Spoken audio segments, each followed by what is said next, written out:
वाकिफ़ कहाँ ज़माना मेरी उड़ान से, वो और थे जो हार गए आसमान से। Welcome to have you heard channel. दोस्तों, ये शायरी आज उस कहानी के नाम है जिस कहानी को मैं आज सबके साथ शेयर करना चाहता हूँ।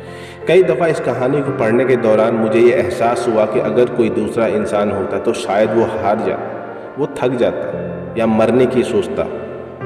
इतनी बदतरीन ज़िंदगी से बेहतर होता कि वो खुदकुशी कर ले, मगर वो इंसान हारा नहीं। हम बात कर रहे हैं क्रिस गार्डनर की। क्रिस्टोफर पॉल गार्डनर था। इनका जन्म 9 फरवरी 1954 को अमेरिका के एक शहर मालकोवी में हुआ। एक सिंपल फैमिली से बिलोंग करते थे।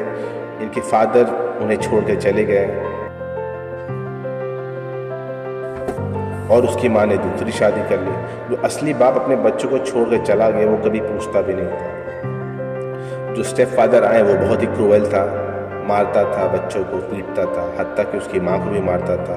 और एक दिन ऐसा हुआ, क्रिस गार्डनर की माँ को उसने जलाने की कोशिश की जिंदा, लेकिन किस्मत से वो बच निकली और पुलिस ने उस सौतेले बाप को गिरफ्तार कर लिया। इसके बाद माँ ने भी घर छोड़ दिया, क्रिस तन्हा हो गया। अब मिल्वॉकी शहर से निकल कर सैन फ्रांसिस्को पहुँच जाता है क्रिस गार्डनर। पढ़ाई लिखाई तो पूरी हुई नहीं थी। अब सैन फ्रांसिस्को तो पहुँच गया, लेकिन करे तो करे क्या। वहाँ के अलग अलग टॉयलेट्स में सोना, चर्च में रात गुजारना, जो मिल जाए वो खा लेना, बस ऐसे ही तन्हा ज़िंदगी गुजार रहा था। ज़िंदगी के अपने इस दौर में उन्होंने अपनी ज़्यादा वक्त टॉयलेट्स में ही गुजारी। वक्त बीता, छोटी मोटी नौकरियों को इधर उधर की, किसी तरह गुजारा करता था, लेकिन गरीबी और बदकिस्मती ने साथ नहीं छोड़ा।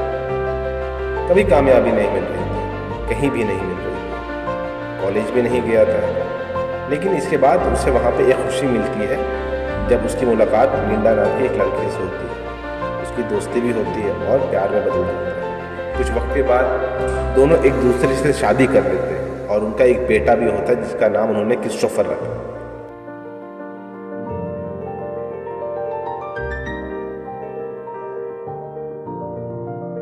क्रिस गार्डनर अपने बेटे से बहुत प्यार करता था और उसके लिए बड़ी मेहनत करता था। लिंडा भी कुछ पैसे कमाने लगी और घर का सारा काम उस पैसे से चलाने लगी।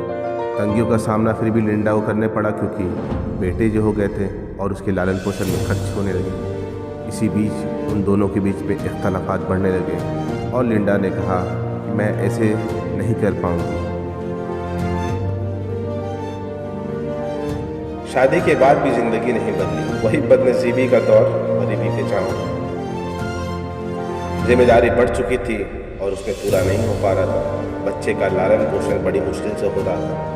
लिंडा को समझ में आ गया कि ये इंसान कभी कामयाब नहीं हो सकता।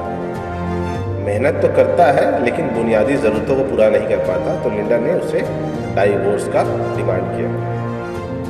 फाइनेंशियल प्रॉब्लम की वजह से दोनों के बीच में बहुत सारे इख्तलाफात होने लगे। दोनों एक दूसरे से झगड़ने लगे और दूरियां बढ़ती चली गई।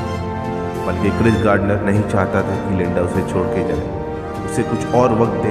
वो उसे बहुत समझाता था कि मैं तरक्की करूँगा, खूब मेहनत करूँगा, खूब पैसे करूँगा, उस पर यकीन करो, एतबार रखो, मुझे तन्हा करके मत जाओ। वो बहुत ही उदास रहने लगा था, तकलीफ़ में था। बदकिस्मती इसका साथ नहीं छोड़ रही थी। क्रिस गार्डनर तन्हा रहने के लिए बिल्कुल भी तैयार नहीं था, लेकिन लिंडा अपने ज़िद पे वैसे की वैसे अड़ी थी। बहुत समझाने के बाद भी लिंडा उसे छोड़ के चली जाती है। वो तन्हा रह जाता है फिर से। अब एक ही बेटा था उसका, क्रिस्टोफर, जिसे पालना उसे बड़ी ही मुश्किल हो रहा था। घर नहीं था उसके पास रहने के लिए। अब बच्चे को टॉयलेट्स में कैसे सुलाए? वो खुद तो सो जाता था, लेकिन बच्चे को सुलाना बड़ी ही मुश्किल होता था, क्योंकि वो उससे बहुत प्यार करता था। ज़िंदगी के मोड़ पे ऐसे हर किसी के लाइफ में एक पॉइंट आता है जहाँ पे आपको आगे बढ़ने का मौका मिलता है। शायद ऐसा ही पॉइंट उसकी ज़िंदगी में आया जब उसने एक इंसान को दवाई खरीदते निकलते वक्त देखा कि वो बहुत ही कीमती सूट पहनकर अपनी फरारी की तरफ बढ़ रहा है। जब वो जाने लगा तब उसकी तरफ दौड़ता है क्रिस गार्डनर और वो पूछता है कि आप ऐसा क्या करते हैं जो आपके पास इतने महंगे सूट हैं और यह गाड़ी? वो शख्स बोलता है, मैं शेयर मार्केट में ब्रोकर हूँ। वो पूछता है, ये क्या होता है? उसे इच्छा होती है जानने की, तो वो बताता है इसे एक ट्रेनिंग होती है, फिर एग्ज़ाम क्रैक करना पड़ता है, इसके बाद आप ये स्टॉक ब्रोकर बन सकते हैं। ये जानने के बाद क्रिस गार्डनर को मानो एक ख्वाब मिल गया हो, एक ड्रीम मिल गया हो जिसे वो फॉलो करना चाहता हो। फिर क्या था, वो कभी नहीं रुका, हर एक चीज़ के बारे में वो जानने लगा, ट्रेनिंग के बारे में जानने लगा, इंटरव्यू तक कोर्स सेटअप कर चुका था। बट बदकिस्मती उसका पीछा अभी तक नहीं छोड़ी। इंटरव्यू के एक दिन पहले उसे जेल जाना पड़ा, पार्किंग अथॉरिटी की फ़ीस ना देने थे। वो सारी रात जेल में रहा और दूसरी सुबह दौड़ा अपनी पैशन को फॉलो करते हुए अपने ड्रीम की तरफ में, जो कि इंटरव्यू देना था। घर पहुंचता देखता है कि एक और बदनसीबी उसके ताक में खड़ी है कि उसकी एक्स वाइफ लिंडा अपने बेटे को लेके चली गई है और घर का सारा साजो सामान भी लेके चली गई है, हत्ता कि उसके पास एक कपड़ा भी नहीं था कि वो बदल पाए, क्योंकि जेल में रहने के बाद उसके सारे कपड़े मैले हो गए थे। खैर वो वैसे ही इंटरव्यू देने चला गया। वहाँ जाता है, इंटरव्यूअर देखते हैं तो वो बोलते हैं आप एक स्टॉक फर्म में काम करने के लिए आए हैं और इस हालत में आए हैं। क्रिस गार्डनर ने सारी सच्चाई बड़े साफ दिल के साथ उसे बता दी कि उसे कैसे एक शख्स मिला था, उसके पास एक फरारी थी, वो जेल गया, सब चीज़ उन्होंने पानी की तरह साफ साफ उसके सामने रख दिया। इंटरव्यूअर इम्प्रेस हुआ और उसे ट्रेनिंग पे रख लेता है। वो ट्रेनिंग करता है, एग्ज़ाम देता है, एग्ज़ाम क्रैक करता है। क्लियर करने के बाद उसे एक जॉब मिलती है $1000 पर मंथ की स्टॉक ब्रोकर के तौर पर। काफ़ी महीने गुजरने के बाद वो सोचता है कि मैं इतनी मेहनत करता हूँ और अभी भी $1000 ही कमा पाता हूँ।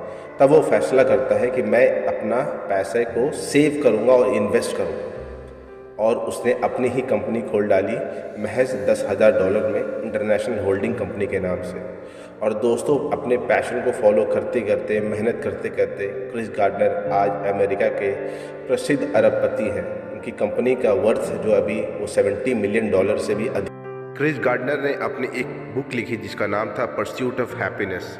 अगर आप मुझसे पूछेंगे कि इस कहानी को जानने के बाद या पढ़ने के बाद या सुनाने के बाद आपको क्या सीख मिलती है, तो मैं यही कहूँगा कि हालात कैसे भी हों, हमें हारना नहीं चाहिए।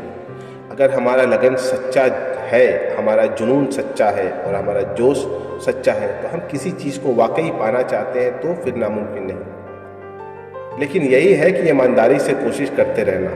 कहते हैं इंसान दूसरों को झूठ बोल सकता है, बेवकूफ़ भी बना सकता है, लेकिन खुद से झूठ नहीं बोल सकता। वो कितना कोशिश करता है, कितना नहीं, वो सब जानता है। बेहतर बता सकता है इंसान खुद को, इसलिए कहते हैं इंसान से बेहतर जज कोई नहीं होता। उम्मीद करता हूँ ये कहानी आपकी ज़िंदगी में एक इंस्पिरेशन के तौर पे काम आएगी और आप इसे सीखें और लाइफ में कामयाब हों, तरक्की करें, अपने पैशन को फॉलो करें और हार ना मानें। धन्यवाद।